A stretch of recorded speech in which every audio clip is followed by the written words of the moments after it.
मम हृदय भवन प्रभु तोरा, तही बसे आई बहु चोरा। एमा घणा चोर बैठा छे। मैं एक अमित बट मारा, हूँ एकलो रस्ता में मार्यो जाऊं छू। कोई सुने न मोर पुकारा, मारी पुकार कोई सांभळतुं नथी।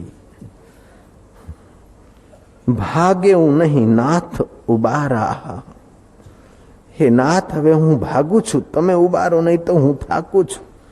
रघुनायक करहूं संभारा, हे रघुनायक हवे संभार कर।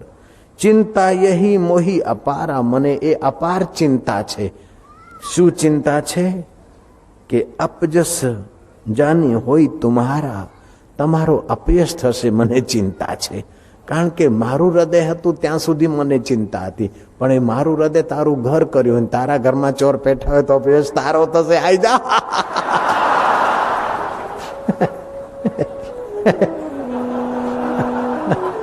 હવે તારા ઘરમાં ચોર લે, જગતનો નિયતા ને એના ઘરમાં ચોર પેટા। તું તો વિશ્વનો સ્વામી અને દરેકના હૃદયમાં રહેતા, દરેકનું હૃદય તારું ઘર અને તારા ઘરમાં ચોર પેટા। કોઈ તો આંભળ હવે, અરે कुछ तो सुनो बाबा। किसी के घर में चोर घुसते हों, घर वाला लापरवाह हो, अथवा तो घर वाला दारू पी के सो गया हो, फिर भी तुम चिल्लाओ कि अरे फलाने भाई, अरे वो दिल वाले, ओ तेरे घर में चोर, ओ तेरे घर में चोर। वो सुने न सुने, चोर तो सुनेंगे और भागेंगे। ऐसे भगवान भले व्यस्त हो, सांभळे के ना सांभळे, पण पेला चोर तो सांभळशे के आ बोलावे धणी ने।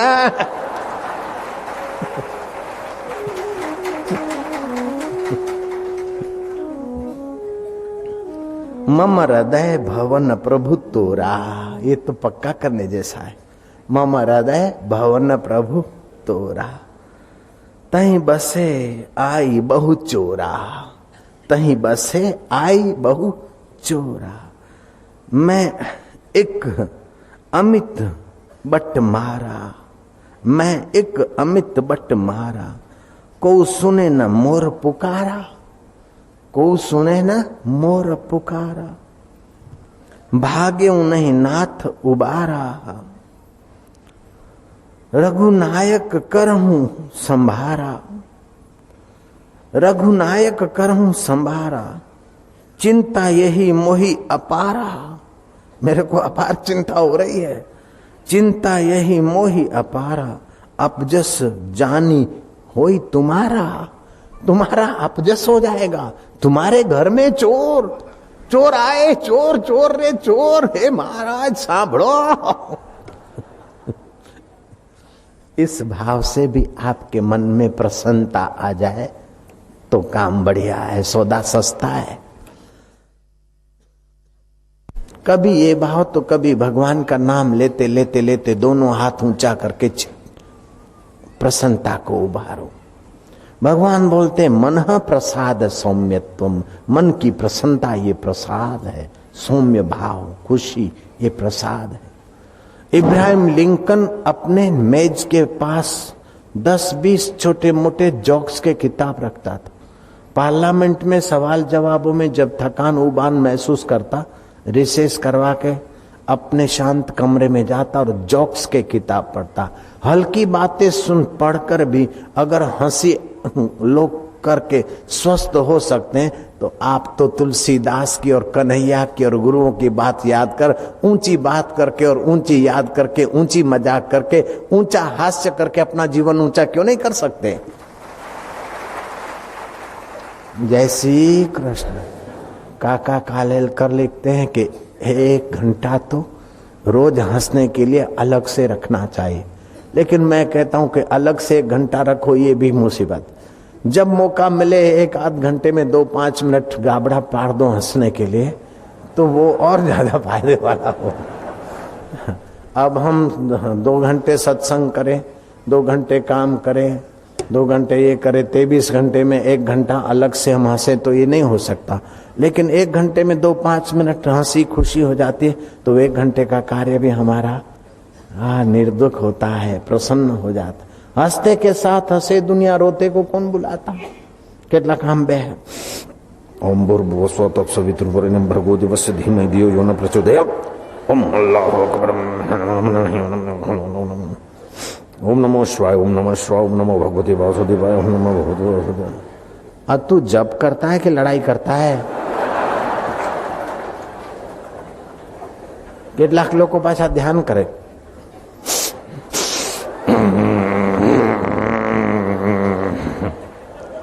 तू ध्यान करे कि भूरी भैंस दौड़ावे छे।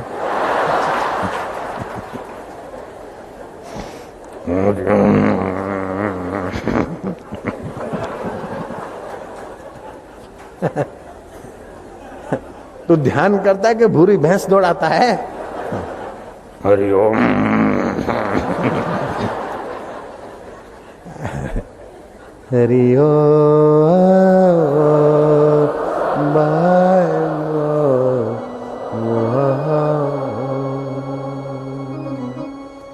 मधुरम मधुरे मंगलेभ्योऽपि मंगलम पावनम पावनेभ्योऽपि हरे नामैव केवलम् निश्वासे नहीं विश्वास कदा रुद्धोर्भविष्यति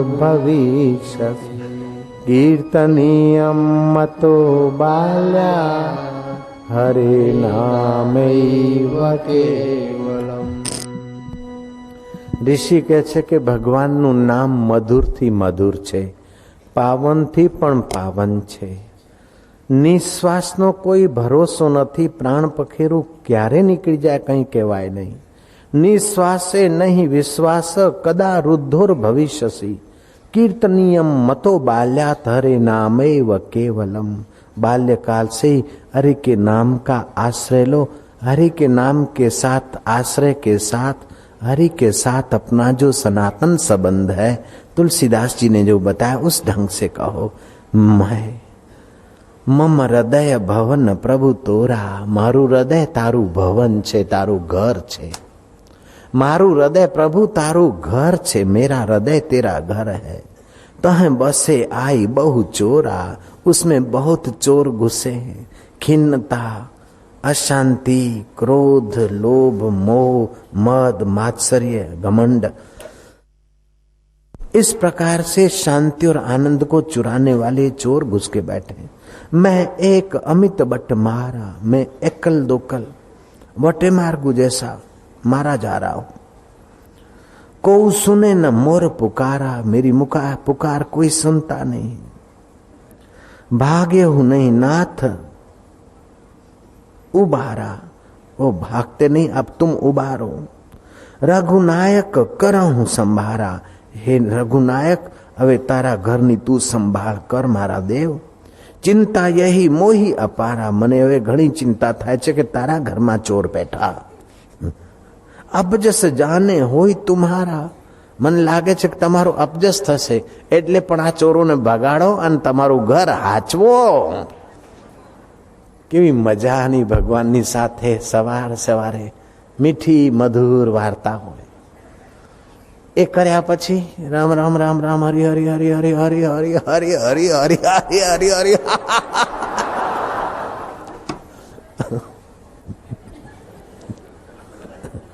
हरि ओम हरि ओम हरि ओम हरि ओम हरि ओम हरि ओम हरि ओम हरि ओम हरि ओम हरि ओम हरि ओम हरि ओम हरि ओम।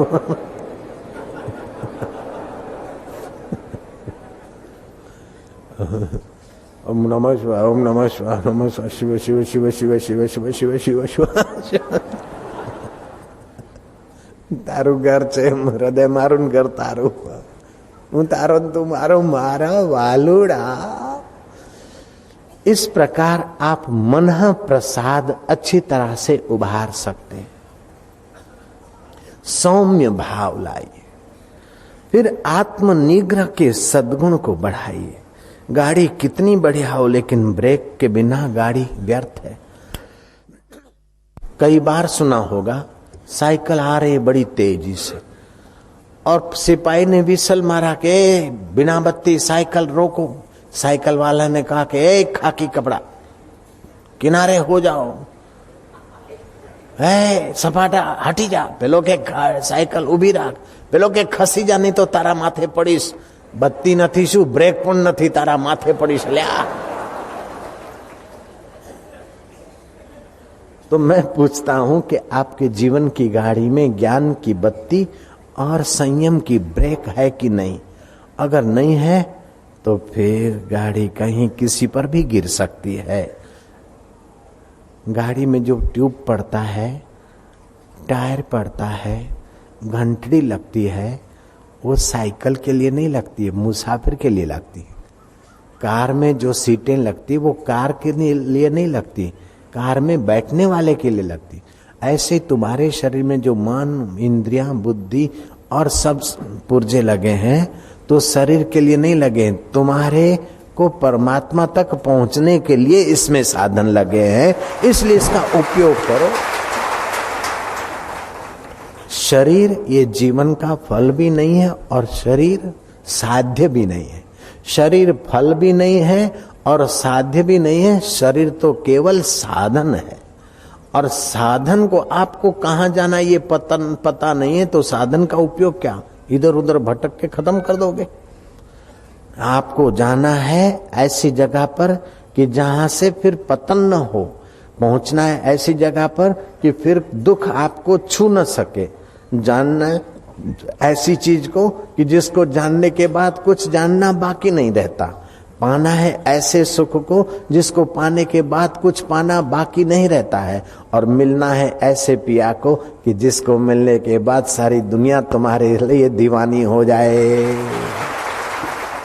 लेकिन वो अनजाना देश अमिला पिया है, अनजाना देश अमिला पिया है। अनजाने देश में और अमिला पिया में ले जाने वाला कोई राहनुमा होना चाहिए। जो राहनुमा है उन्हीं को बोलते सदगुरु, क्योंकि वो देश सत्य स्वरूप ईश्वर का है। सदगुरु मेरा सुरमा करे शब्द की चोट, मारे गोला प्रेम का हरे भरम की कोट। ये भ्रांति हो गई कि हम फलाने हैं, ये भ्रांति हो गई कि ये मेरी इज्जत है, ये मेरी आबरू है, ये मेरा मकान है, ये मेरा घर है और ये मैं शरीर हूं, मैं फलाना हूं। ये भ्रांति है, ये अज्ञान है। इस अज्ञान को दूर करने के लिए आत्मज्ञान की जरूरत है।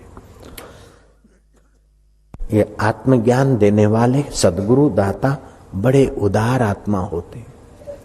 और आत्मज्ञान सुनने से जो पुण्य होता है, जो लाभ होता है, गजब का।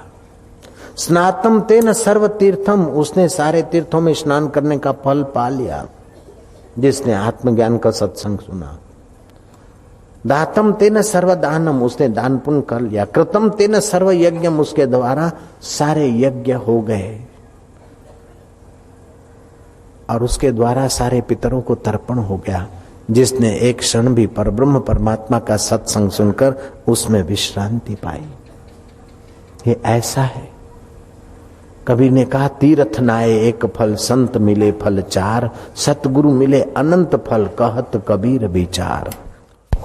अनंत न अंत इति अनंत, उस अनंत फल को पाने के लिए, अनंत जन्मों के पाप ताप मिटाने के लिए, अनंत जन्मों की बेवकूफी हटाने के लिए, अनंत जन्मों के उस प्यासे बिछड़ान को समाप्त करने के लिए आपके अंतःकरण में जिज्ञासा होनी चाहिए, तड़प होनी चाहिए, मांग होनी चाहिए। अगर मांग नहीं है तो गुरु क्या करे?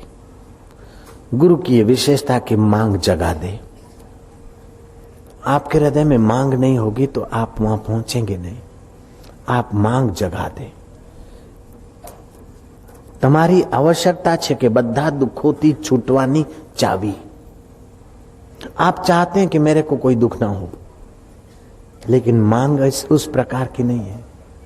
आप चाहते बेटा मिल जाए, छोकरे की शादी हो जाए, मकान हो जाए, ये छोटी छोटी मांग। एक बार बड़ी मांग कर लो।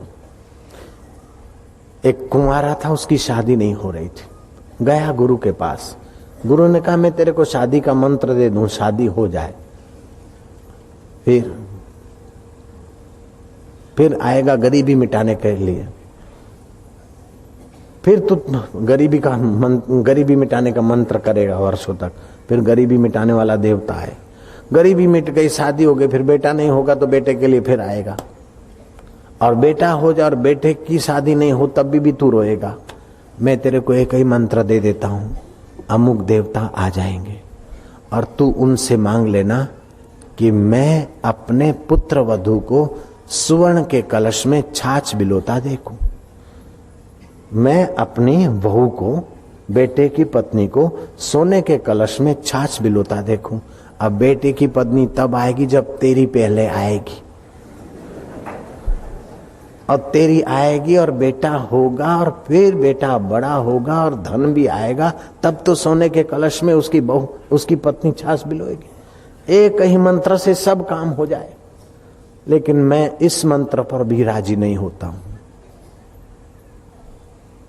शादी भी हो गई, बेटा भी हो गया, बेटे की पत्नी भी आ गई, पैसे भी आ गए, लेकिन फिर भी एक दिन छोड़ के मरना पड़ेगा, और फिर जीवड़ा बनकर किसी के पेट में लटकना। मैं तो इससे भी बढ़िया मंत्र देना चाहता हूं, जयराम जी की, तुम्हारी बहू सोने के कलश में छाछ बिलोए, ये भी मेरी नजर में छोटी बात है।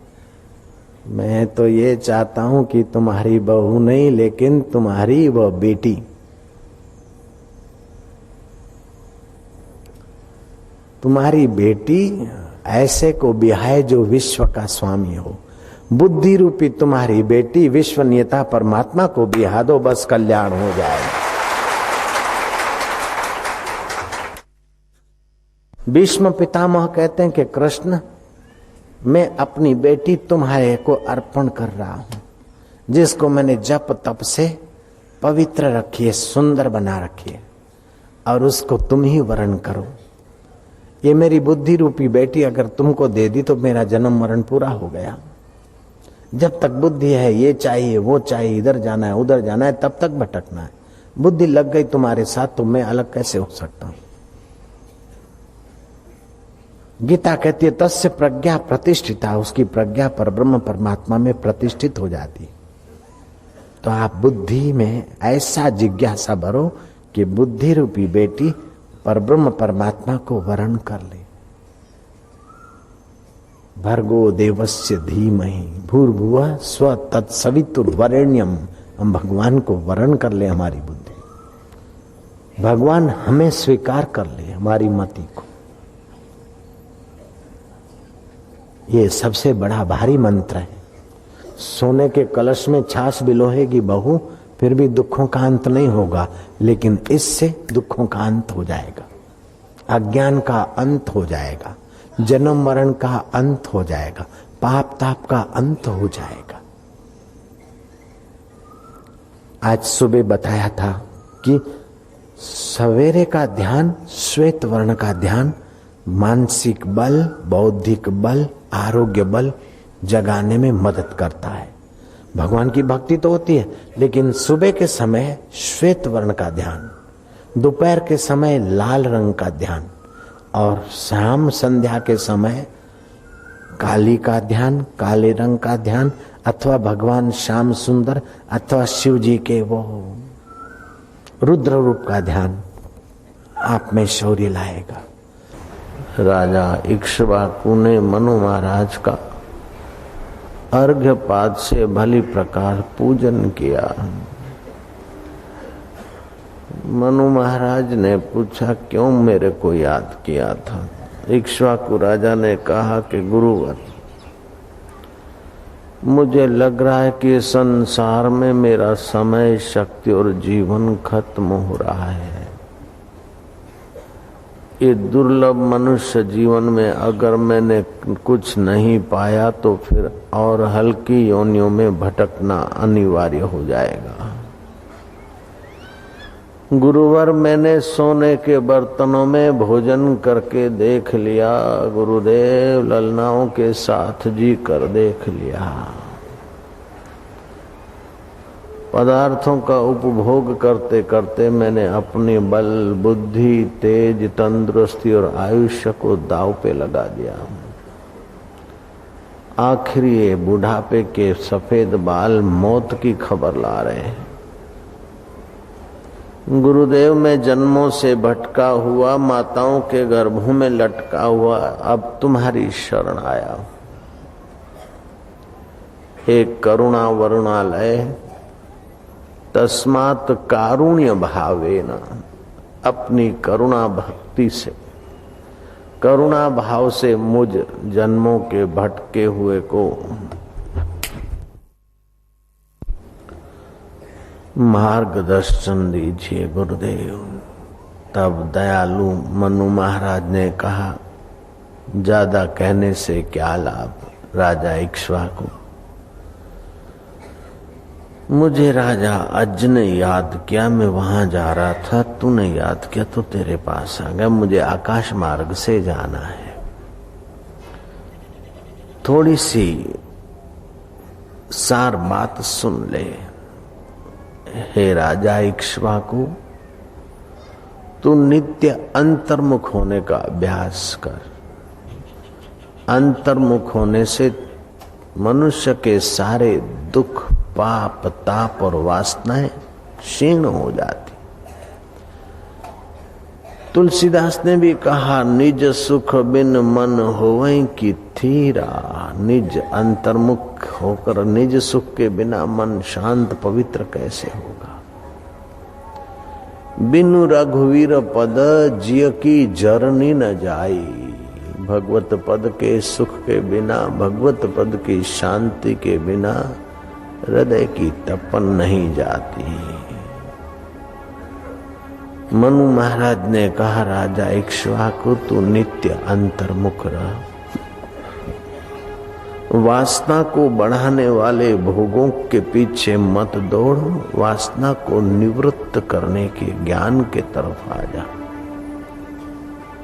जो घर में भोजन मिले वो कर ले। स्वास्थ्य का ख्याल करके भोजन कर ले, स्वाद का गुलाम मत बन।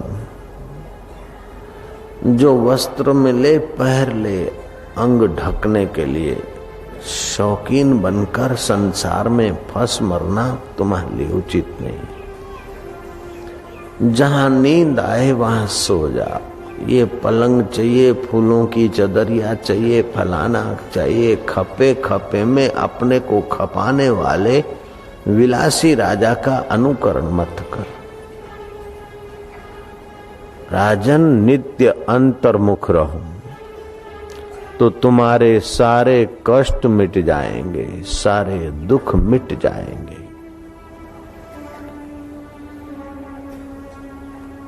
और अपने आत्म परमात्मा का ज्ञान तेरे हृदय में जगमगाएगा। सुना हुआ ज्ञान प्रकट होगा कि तू असंग आत्मा है। राजा, तूने राज्य वैभव तो भोगा, लेकिन आयुष्य नष्ट हो गई। अब तू आत्म वैभव भोग ले ताकि जीवन मुक्त हो जाए। जीते जी मौत के प्रभाव से परे अमर आत्मा का अनुभव हो जाए।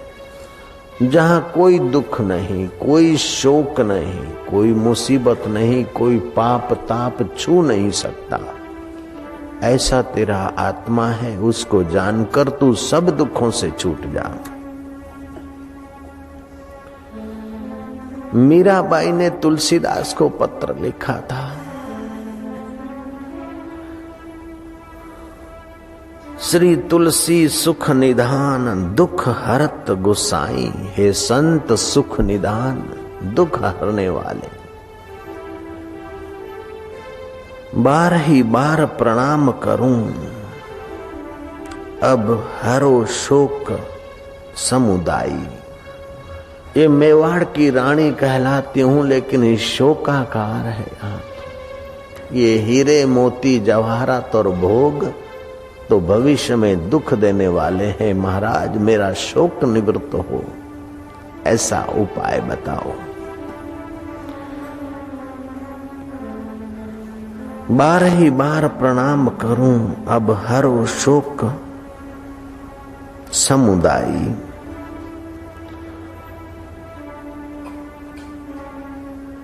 घर के स्वजन हमारे जेते सबन उपाधि बढ़ाई। जो भी कहलाने वाले मित्र और स्वजन है उन्होंने तो जिम्मेदारियां बढ़ाई, उपाधियां बढ़ाई, मुसीबतें बढ़ाई। साधु संग अरु भजन करूं मोही, देत क्लेश महाई। मैं साधुओं के संग में जाती हूँ, भजन करती हूँ तो मुझे क्लेश देते हैं, मुझे रोकते टोकते हैं और मुझे भोगों के तरफ घसीटते हैं। वासना निवृत्ति के राजमार्ग पे चलने नहीं देते, वासना के कीचड़ में मुझे धकेलते। महाराज बालपन में मीरा कीन्ही गिरधर लाल की मिताई। मैंने बाल्यकाल से गिरधर लाल की मिताई की, बंसीधर की मिताई की, जो सदा अपने आत्म सुख में रमण कर रहे हैं, ऐसे श्री कृष्ण से मैंने मित्रता की है, संबंध जोड़ा है। मैंने योगेश्वर से संबंध जोड़ा है, संसारी मुझे भोगों से संबंध जोड़ने को घसीट रहे। महाराज आप मुझे सहाय करो।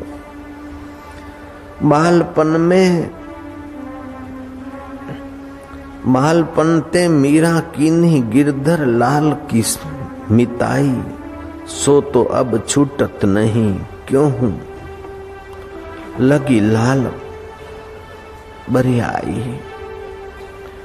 मेरे माता पिता के समान है। हे महाराज आप मेरे माता पिता के समान है, मेरे माता पिता के समान है। हरि भजन सुखदाई। आप मेरे माता पिता के समान है और मेरा अनुभव के हरि भजन सुखदाई है। अंतर्मुख होना सुखदाई है, अंतर आत्मा में गोता मारना सुखदाई है। भगवत रस पान करना सुखदाई है, भगवत शांति में डूबना सुखदाई है, भगवत ज्ञान सुखदाई है। भोगों का ज्ञान और भोगों का चिंतन तो जीव को अधोगति में ले जाता है। महाराज मेरे माता पिता के सम है हरि भजन सुखदाई। हमन को कहा उचित कर भी को है, सो लिखियो समझाई। अब मेरा स्त्री शरीर है महाराज, घर वाले मुझे दबोचते हैं, गहने गांठों के तरफ, मेवे मिठाइयों के तरफ, इच्छा वासना भड़काने के तरफ ले जाते हैं, जिससे नरकों में पड़ना पड़ेगा। महाराज अब आप मुझे कृपा करके पत्र लिखकर मुझे समझाओ कि मुझे क्या करना चाहिए। मीरा का पत्र गोसाई तुलसीदास ने पढ़ा और परमेश्वर के शांत स्वभाव में गोता मारा। जो प्राणी मात्र का आधार है, प्राणी मात्र का सुहृद है, प्राणी मात्र का सच्चा हितैषी है, मित्र है, उस परम मित्र में उस महापुरुष ने क्षण भर शांति पाकर पत्र लिखना आरंभ किया। तुलसीदास ने उत्तर भेजा, जाके प्रियन राम विदेही। जिस मनुष्य के अंतर आत्मा राम प्यारे नहीं लगते हैं, तजिए ताहि कोटि बैरी सम यद्यपि परम स्नेही। करोड़ों वैरियों के समान उसको छोड़ दे अगर परम स्नेही भी है, लेकिन भगवान के तरफ नहीं है और भगवान के तरफ नहीं जाने देता, उसको ठुकरा दो, छोड़ दो। तुलसीदास ने उत्तर में लिखा, जाके प्रियन राम विदेही, तजिए कोटि बैरिन सम यद्यपि परम स्नेही। जराऊं सो संपत्ति सदन सुख, सुहृद मात पितु भाई। वो जल जाए संपत्ति, वो जल जाए सुख भोग की वासनाएं, वो जल जाए माता पिता के संबंध, जो सच्चे परमेश्वर से संबंध जोड़ने में रुकावट करते, उन सारे भोगों को आग लगे, उन संबंधों को आग लगे। जीव आत्मा का असली संबंध तो परमात्मा के साथ है और सुखदायी वही है, बाकी सब धोखा है। इसलिए जरहूं, तुलसीदास ने लिखा, जरहूं सो संपत्ति सदन सुख, सुहृद मात पित भाई। सन्मुख होत जो, राम पद करई न सहर्ष सहाय। ये माता पिता, सगे संबंधी, भोग वासना, ये संबंध सारे जल जाए जो भगवत शांति के तरफ, भगवत सुख के तरफ जाने में सहायता नहीं करते हैं। मीराबाई लग गई और पहुंच गई परमात्मा सुख तक। ऐसे ही मनु महाराज का उपदेश सुनकर राजा इक्ष्वाकु लग गए। मनु महाराज ने कहा, राजन तुम नित्य अंतर्मुख हो, फिर तुम्हारा दिव्य ज्ञान, सुख और आनंद प्रकट होगा। संसार के तापों में तपे हुए मनुष्य के लिए योग परम औषध है। संसार तापे तप्ता नाम योगो परम औषधः। संसार के तापों से जो तपे हैं बेचारे जीव, उनके लिए भगवत ध्यान योग परम औषध है। पृथ्वी का राज मिल जाए, पूरे वर्ल्ड का राज मिल जाए, लेकिन भगवत मेडिटेशन, भगवान का ध्यान नहीं मिला तो आदमी कंगाल है। वाइन पिएगा, लेडी के पीछे जाएगा, मरेगा, जन्मेगा। रूखी रोटी मिलती है और भगवान का ध्यान मिलता है, भगवान का सुख मिलता है, तो समझो वो भाग्यशाली, लक्की है। अगर भगवत ध्यान और भगवत सुख नहीं है तो वो अभागा है। वो अपनी योग्यता नश्वर चीजों में नाश करके फिर क्या पता एनिमल होता है, ट्री होता है कि मनुष्य होता है कि कीट पतंग होता है।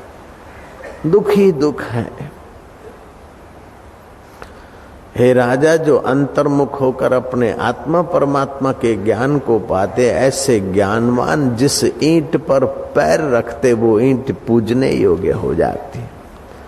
ऐसे ज्ञानवान जिस पर दृष्टि डालते, उनकी दृष्टि से आध्यात्मिक पवित्र तन्मात्राएं बरसती।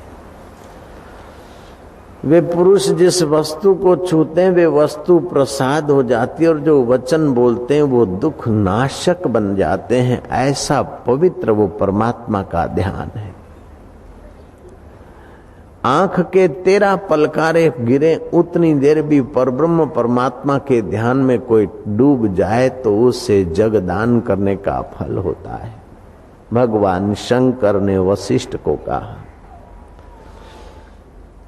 17 निमेष, 17-12 के पल के, अथवा तो निमेष यूं कहते हैं, एक घुटने से हाथ चला, दूसरे घुटने से घूमकर चुटकी बजाई, उसको एक निमिष बोलते। ये 1, ये 2, ये 3, ये 17 निमेष उस परमात्मा में ठीक से शांति पाई तो उसे बाज पे यज्ञ करने का फल होता है।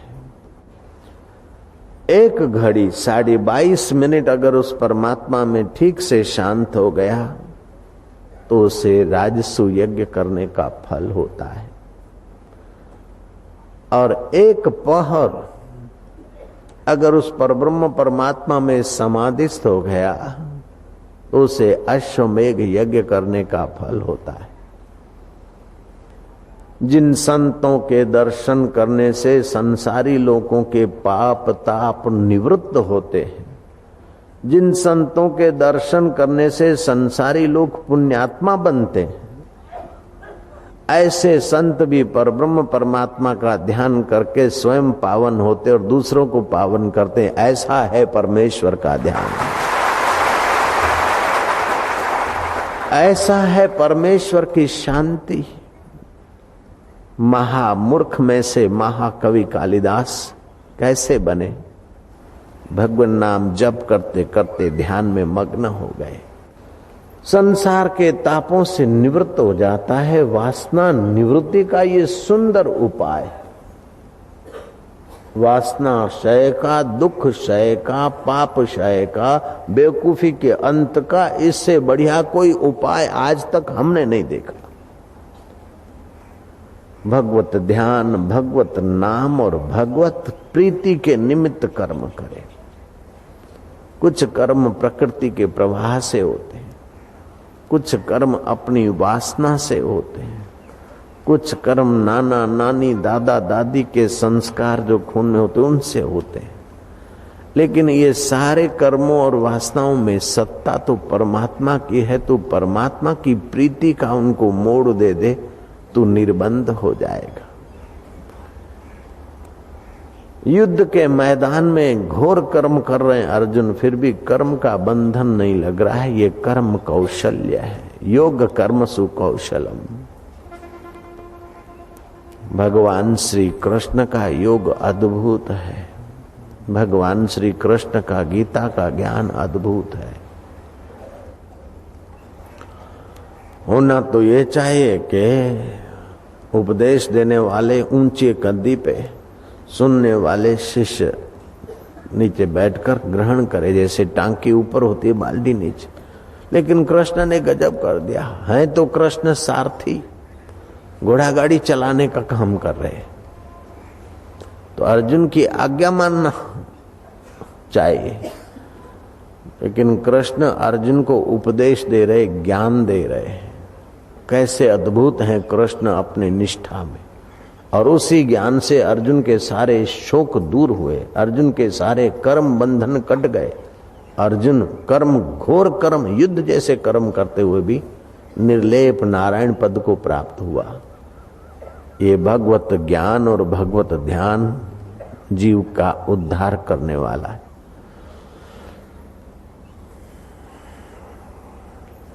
जो जीसस थे वही तुम हो, जो कृष्ण थे वही तुम हो, जो राम थे वही तुम हो। लेकिन तुम इच्छाओं से और नासमझी से घिरकर अपने को दुखों में धकेले जा रहे हो, और वे इच्छाओं से और नासमझी से उठ खड़े हुए महान हो गए। Nothing is impossible, everything the possible. असंभव नहीं तुम्हारे लिए। भगवान ने मनुष्य जन्म दिया है, श्रद्धा दिया है, सत्संग में प्रीति दिया है। केवल गांठ बांध लो कि हमको सब दुखों से छूटना है, सब सुखों के सार को पाना है, और इसी जन्म में पाना है। बस ये गांठ बांध लो, इसको दोहराओ। फिर इस काम करने में जो अनुकूलता है उसका उपयोग करो, जो प्रतिकूलता है उसको हटाते जाओ। जैसे मीराबाई ने तुलसीदास को लिखा कि मेरे को तो भगवान की प्रीति के सिवा कोई अच्छा नहीं लगता, और घर वाले मुझे संसार के भोगों में घसीटते, अब आप ही बताओ मैं क्या करूं। तुलसीदास ने हकीकत बता दी। जाके प्रिय न राम विदेही तजिए कोटि बैरिन सम यद्यपि परम स्नेही। जिसके प्रिय आत्मा राम परमेश्वर नहीं है उसको करोड़ों वैरियों के नहीं छोड़ दो, उनके चक्कर में मत आओ। जरऊ सुसंपत्ति सदन सुख सुहृद मात पितु भाई। माता पिता सगे संबंधी संपत्ति सुख सबके संबंध जल जाओ।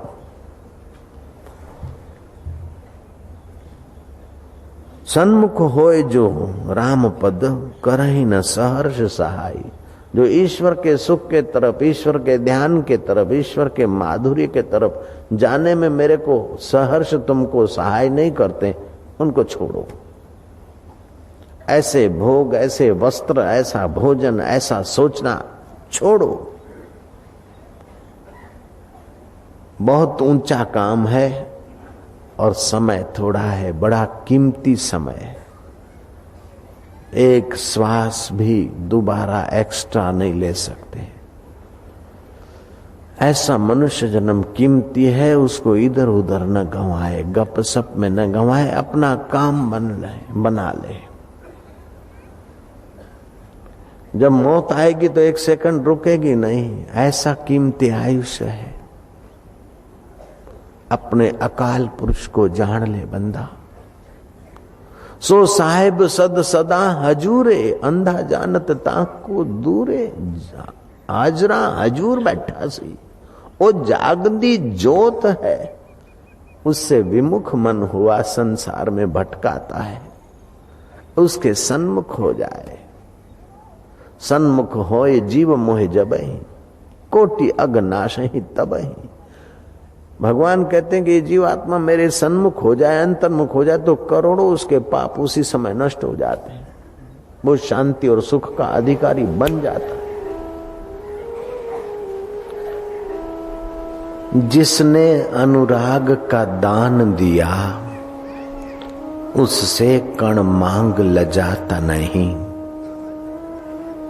अपनापन भूल समाधि लगा, ये चंचल स्वभाव सुहाता नहीं। नब देख पियो घर शाम ढले, क्यों मिट उसमें मिल जाता नहीं। अब सीख ले मौन का मंत्र नया, ये पीहू का बिहाग सुहाता नहीं। चुगता है चकोर, चुगता है चकोर अंगार, फरियाद किसी को सुनाता नहीं। ए मेरे मन, चकोर अंगार चुग जाता है अपने पिया के प्रेम में, फरियाद नहीं सुनाता। तू तो अपने पिया के प्रेम में पिया के रस का पान करेगा।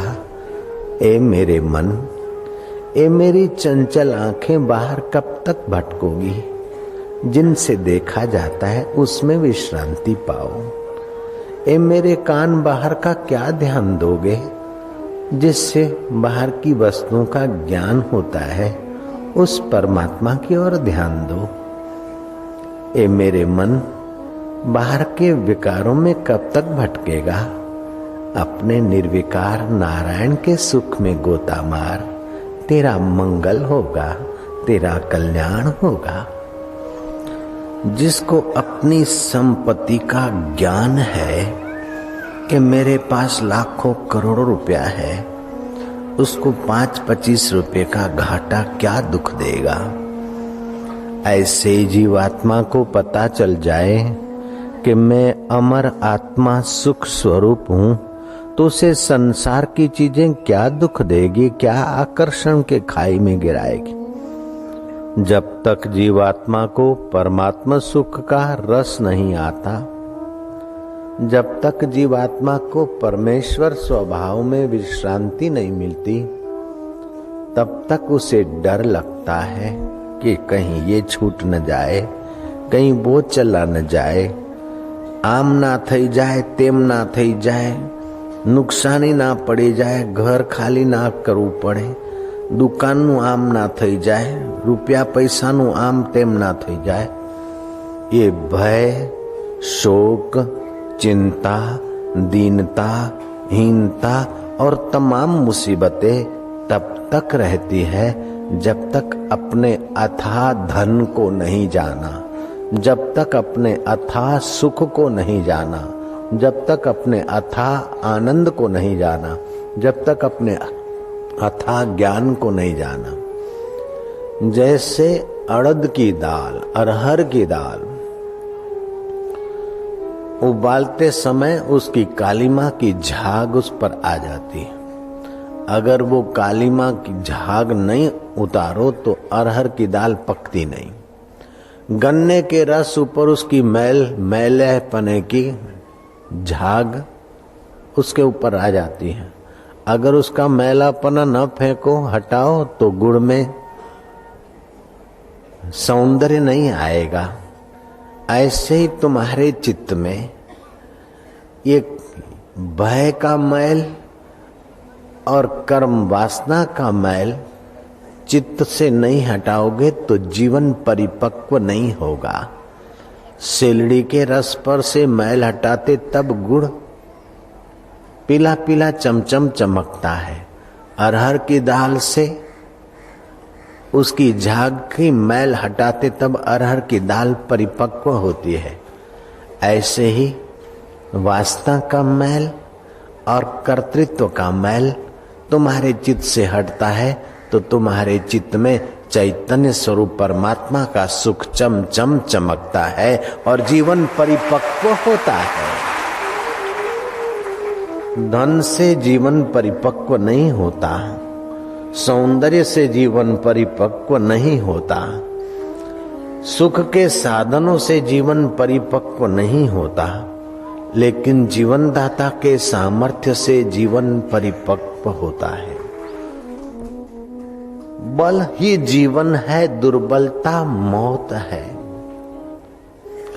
जहां जहां बल है वहां वहां विकास और सुख है। सैनिक बलवान था तो बड़ा सुखी था, और निर्बल था और युद्ध में मारा गया तो उसकी आंखें कौवे नोच रहे हैं, उसके आंत गीदड़ लेकर इधर उधर घूम रहे मुंह में, उसके सिर पर कीड़े और मकोड़े भंडारा कर रहे।